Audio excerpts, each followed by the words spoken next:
what's going on, guys? My name is JuanCarlos Pena. I'm a technician out here in Jacksonville, Florida. And in today's video, I'm going to be working on a 2008 Hyundai Veracruz GLS. This is a kind of recurring customer. I mean, we're trying to get the vehicle up to 100%.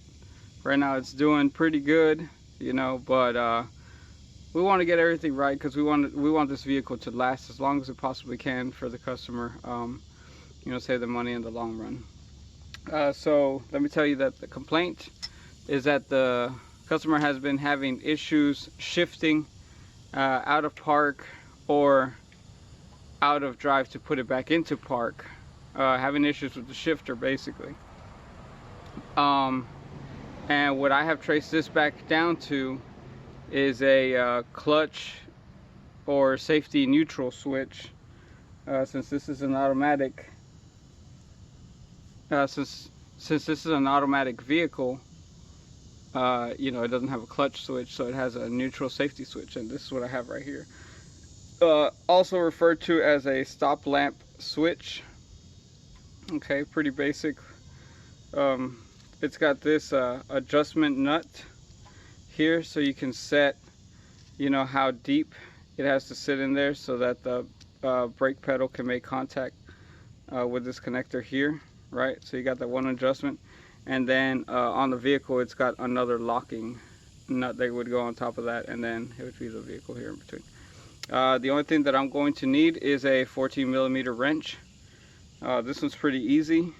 Sometimes you'll need a couple of picks to undo electrical connectors, or if the harness is, you know, connected to the body or something like that, you know, something wonky. Sometimes you're going to need a little bit more intricate tools, but I'm lucky that this one's pretty straightforward, so let's get into it. Okay, so we're going to go ahead and get into the vehicle. That's obviously the dash. There's the steering wheel, right? So we're going up underneath the dash area, and you can see it right there, right in the center of the screen. Stop lamp switch, just about the same guy as that, right? So you see it right there. Okay, so I'm going to take my 14mm wrench, and I'm going to go ahead and get into it right here, right? And I'm going to go ahead and loosen this side up. I'll probably undo that nut all the way out, so I could have that sensor completely disconnected, and then I should be able to just pop it out the socket. So I just undid it with my wrench, and as you can see, once you break it loose, it ain't really no big deal to get it the rest of the way. It's not like it's tight. Okay, so now I'm at the very bottom of that. Right, so I'm going to press my pedal a little bit, and I'm going to be able to get that nut off all the way. You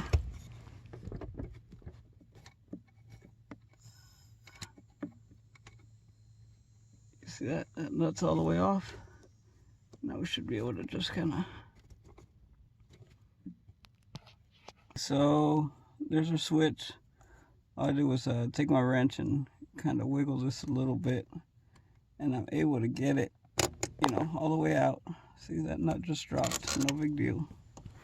But I got the switch out now, and what I'm going to do is I'm going to match up. I'm going to disconnect it first, obviously, and then we're going to match up that lock nut. Okay, so here's our OEM one. And it looks like it's just a few threads down on it, right? So all I'm going to do is pretty much match that as close as I possibly can, and then I'm going to take it, right, and go right back onto the connector. All right, no big deal. Bam, snapped in. Presses. Okay. Won't know if it works out completely until we actually test it, though. Okay. And then this bad boy just gets dropped right back in there. You see that? And then we got to put this lock nut back on that. But it takes two hands. All right, so. And just like that, our new stop lamp switch is installed. You know, I made sure that it had enough tension there where it's pressed, and then when I let go of the brake pedal, or when I push down the brake pedal, you know, it's got enough room for it to come up off that switch. And I think that's a pretty good job. That just saved this customer a lot of heartache, a lot of issues. So I'm pretty proud of that. Now we're inside the vehicle. As you can see, she's got 224,408 miles on the clock. And let me tell you, she has not been giving this customer a whole lot of issue up until recently. So it's definitely changed my opinion on Hyundais in general. So here we have the shifter, and before, you know, it wouldn't. Oh wow, that might actually not be good, because now it's not even locking. I have to check that, check the stiffness on that. But I don't even have my foot on the brake, and I can shift out of it. I mean, I personally wouldn't mind that, cause whatever. But I'm sure she wouldn't like it. So let me fix that. Okay, so basically it just needed a little bit of an adjustment on it. I had the switch too far away from the brake pedal, so it just thought that the brake pedal was pressed the entire time, and it was allowing it to shift out of park. Now I got it, you know, my foot's off the brake pedal, and you can hear that lock. Listen.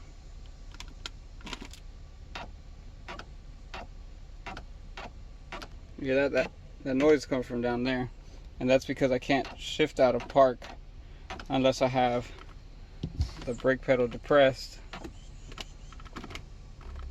and that's the way that it's supposed to be. Okay, so now, you know, reverse. Yep, mission accomplished. Stay tuned for the next video. So in today's video, we took care of a stop lamp switch in a 2008 Hyundai Veracruz 3.8 liter V6 front wheel drive. Now, it's not something that goes out often, too often, but it's something that when it does go out, it gives out multiple symptoms, and you'll start thinking that there's an issue in the transmission or an issue in the shifter. You know, maybe a solenoid's going out, or something's wrong with the linkage. You know, this is a very good first step to take, is check behind that brake pedal, or right above it, in this case right above it on this brake pedal, and check out that switch. You know, give it a back probe on it and see if you got power going to it, and then get on the other side of the switch and see if you can measure the resistance or something. You know, you can it's pretty easy to diagnose whether the switch is faulty or not, sometimes just by applying power to it. If you've got like a little 9-volt battery with some test leads on it, you could do that. But you know, it's an easy thing to check out, and I mean, honestly, that stop lamp switch cost me $12.50, or $13, I'm sorry, $13 total. And you know, it's no big deal. We took care of it. The vehicle is on the road, which is an important thing. Like I said, this customer, you know, she's got kids and stuff, she's got obligations, and she's not working with a whole lot, so I always try to make sure that I remedy the problem the most effective way possible. Okay, but anyways, that's today's video. Thank you for watching. Please comment, rate, subscribe, whatever you want to do with it. Thumbs up, thumbs down. Don't hurt my feelings too much. If you've got any suggestions, maybe you could throw that down in the comment section. That'd be great. If you have any other requests for videos, maybe some diagnostic testing or something like that you guys want to see, just shoot me down in the comments, man. I'm always available, always ready to help out and work. We're trying to keep these cars on the road, like I said, maximize the efficiency of them and maximize their life. Alright, thanks for watching.